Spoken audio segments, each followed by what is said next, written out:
আল্লাহ আল্লাহ রাসূলের সন্তুষ্টির নিয়তে এই নিয়ত করে মাহফিল করবেন। যদি এই নিয়ত করেন তাহলে দেখবেন আপনার মাহফিলে রংডং থাকবে না, রংডং থাকা যাবে না।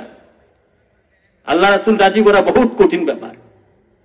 আল্লাহ রাসূল যদি চান এই দুনিয়ার রংডং আপনার থাকতে পারবে না, আর এই দুনিয়ার রংডং থাকলে আল্লাহ রাসূল থাকবে না। শর্ত এখানে এইটা। কোনটা চান? মানুষ দুনিয়ার রংডং চায়, দুনিয়ার রংডং চায়। আমি আপনাদেরকে বাস্তবে কিছু উদাহরণ দিয়ে বুঝাই দিই। আজ থেকে 30 বছর আগে আমার এলাকায়, আপনার এলাকায় বছরে একটা দুইটা মাহফিল হইতো। বড় জোর কয়টা মাহফিল হইতো? একটা দুইটা, এর বেশি হইতো? হ্যাঁ, আমার এলাকাতে বলি বছরে একটা মাহফিল হইতো। মসজিদ ছিল একটা। আপনাদের গ্রামের চেয়ে অনেক ছোট গ্রাম, অনেক ছোট গ্রাম, মাত্র 1,500 ভোটার। মসজিদ ছিল একটা, মাহফিল হইতো বছরে। এখন 30 বছর পরে এসে মাহফিল হয় 15-20টা, আর মসজিদ মাসলা দিলে 9টা 10টা হয়ে গেছে। 1,500 লোকের তার মধ্যে মসজিদ কয়টা? 10টা হয়ে গেছে প্রায়। এখন যদি বলবেন তো সমস্যা কি, যে মসজিদ বাড়ছে, এখন মাহফিলও বাড়ছে, এটা সাধারণভাবে প্রশ্ন হইতে পারে না? সমস্যাটা কোন জায়গায়? ভালো জিনিস তো, ভালো জিনিস তো, মসজিদ বাড়ছে, মাহফিল বাড়ছে, মাদ্রাসা বাড়ছে, ভালো জিনিস তো। সমস্যা কোন জায়গায়? বাবার আমার সমস্যা না। আমি আপনাকে প্রশ্ন করি, আজ থেকে 30 বছর আগের লোকগুলা যে ভালো ছিল, এরা মুখে বলছে জমি বিক্রি করে দিছি, বিক্রি হয়ে গেছে, দলিলও প্রয়োজন হয়েছে না। আগের দিনের লোকগুলো আমরা যারা দেখছি ব্যবসা ছাড়া, দলিলের প্রয়োজন হয়েছে না, মুখে বলছে বিক্রি হয়ে গেছে। এত স্বাচ্ছা লোক ছিল।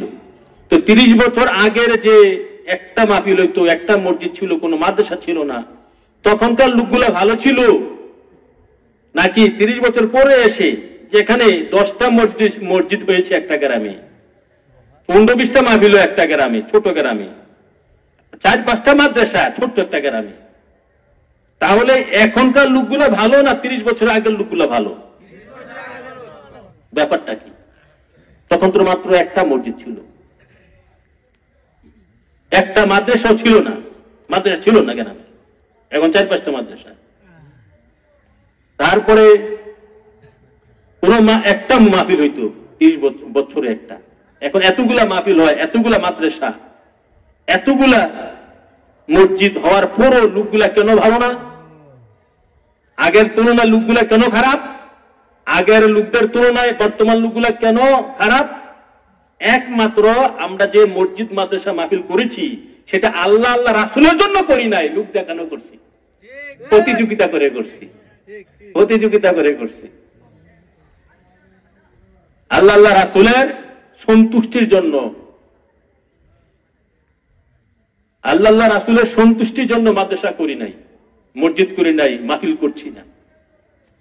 এই জায়গা না থাকতে পারাতে, এই জায়গা না থাকার কারণে যত সমস্যা।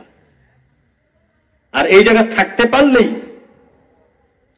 একটা মসজিদে চলে, একটা মাহফিলেই চলে। জীবনে যা করবেন, ইমানের সর্বোত্তম স্থান হচ্ছে, হাদিস শরীফে আসছে, ইমানের সর্বোত্তম স্থান আল্লাহ আল্লাহ রাসূলের জন্য করা।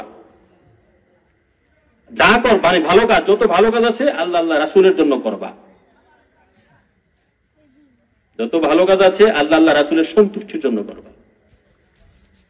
যত ভালো খারাপ কাজ বর্জন করবা, হ্যাঁ খারাপ কাজ বর্জন আল্লাহ আল্লাহ রাসূলের সন্তুষ্টির জন্য বর্জন করবা। খারাপ কাজটা থেকে বিরত থাকবা আল্লাহ আল্লাহ রাসূলের সন্তুষ্টির জন্য।